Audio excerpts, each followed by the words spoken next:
الحمدللہ وکفا وسلام علی عبادہ الذین اصطفیٰ اما بعد اعوذ باللہ من الشیطان الرجیم بسم اللہ الرحمن الرحیم۔ آج میں نے آپ صلی اللہ علیہ وسلم کے دور اقدس کا آپ کا گستاخ اور اس کا انجام کیا ہوا اس کے متعلق بتانا ہے۔ ایک شخص کا نام ہے عبد العزیٰ اور اس کی کنیت ابو عتبہ ہے، اسی کو ابو لہب کہا جاتا ہے۔ ابو لہب کا معنی ہے شعلے کا باپ، آگ کے انگارے کا باپ۔ انتہائی خوبصورت تھا، زلفیں دراز ہوا کرتی تھیں اور نبی اکرم صلی اللہ علیہ وآلہ وسلم کے حقیقی چچا ہیں، جیسے دوسرے چچا ہیں حمزہ ہیں، ابو طالب ہیں، اسی طریقے سے یہ ابو لہب بھی آپ کا حقیقی چچا ہے۔ اور قرۂ ارض پر سب سے پہلے آپ کی مخالفت اور گستاخی کرنے والا یہی شخص ہے۔ آپ نے جب پہاڑی پر کھڑے ہو کر لوگوں کو آواز دی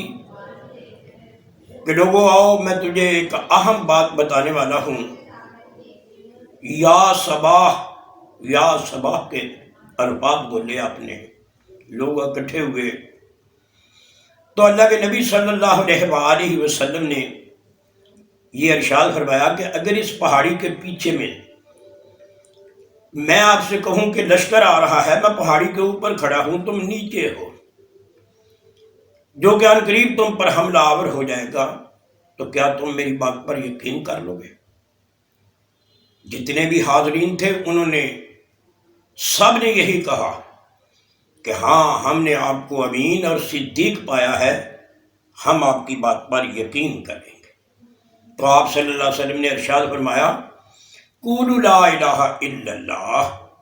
لوگو لا الہ الا اللہ پڑھ لو۔ اب یہی ابو لہب نبی اکرم صلی اللہ علیہ وسلم سے کہنے لگا، تبا لک الہذا جمعتنا، تو ہلاک ہو جائے، کیا تو نے ہم کو اس لیے یہاں بلایا تھا؟ گویا آپ کی مخالفت کی ابتدا وہیں سے اس نے شروع کرتی ہے۔ اب دیکھیں ذرا، نبی اکرم صلی اللہ علیہ وسلم پہلے تو وَأَنذِرْ عَشِيرَتَكَ الْأَقْرَبِينَ کے تحت پہاڑی کے اوپر چڑھے اور پھر اس تبلیغ کو عام کرنے کے لیے آپ ذوال مجاز، مکہ کی ایک منڈی کا نام ہے یا بازار کا نام ہے، آپ اس میں جاتے اور اللہ کے توحید کا ذکر کرتے، اللہ کی توحید کا لوگوں کو پیغام پہنچاتے۔ جب ابو لہب کو پتہ چلتا کہ نبی اکرم صلی اللہ علیہ وسلم اس بازار میں آ کر تبلیغ کرتے ہیں، تو ابو لہب وہاں پہنچ کر نبی اکرم صلی اللہ علیہ وسلم کی بھرپور مخالفت کیا کرتا تھا، حتیٰ کہ نبی اکرم صلی اللہ علیہ وسلم کے بعد دفعہ پیچھے پیچھے اللہ کے نبی آگے آگے جاتے ہیں، لوگوں سے کہتے ہیں قولوا لا الہ الا اللہ، تو یہ شخص نبی اکرم صلی اللہ علیہ وسلم کو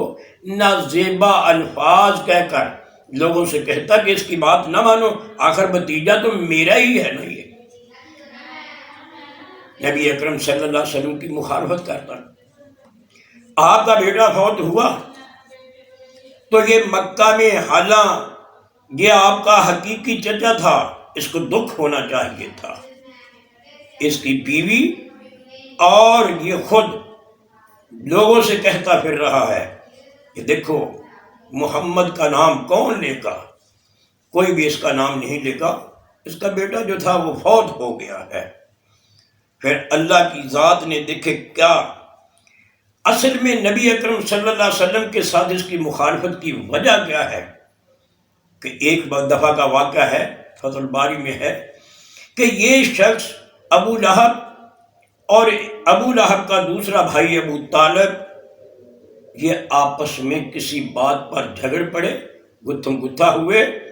ابو لہب نے ابو طالب کو نیچے گرا دیا۔ نبی اکرم صلی اللہ علیہ وسلم ابھی چھوٹی عمر کے تھے، آگے بڑھے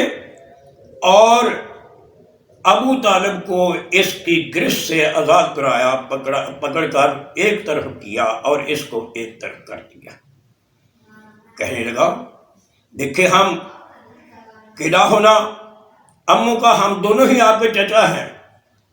آپ نے اس کو میری گرفت سے آزاد کیوں کروایا ہے؟ تو نبی اکرم صلی اللہ علیہ وسلم نے ارشاد فرمایا کہ یہ مظلوم تھا، اس لیے میں نے اس کو آزاد کروایا۔ تو کہنے لگا کہ محمد سن لے، آج کے بعد میں ہر بات میں آپ کی مخالفت کروں گا۔ جب نبی اکرم صلی اللہ علیہ وسلم نے اعلان رسالت کیا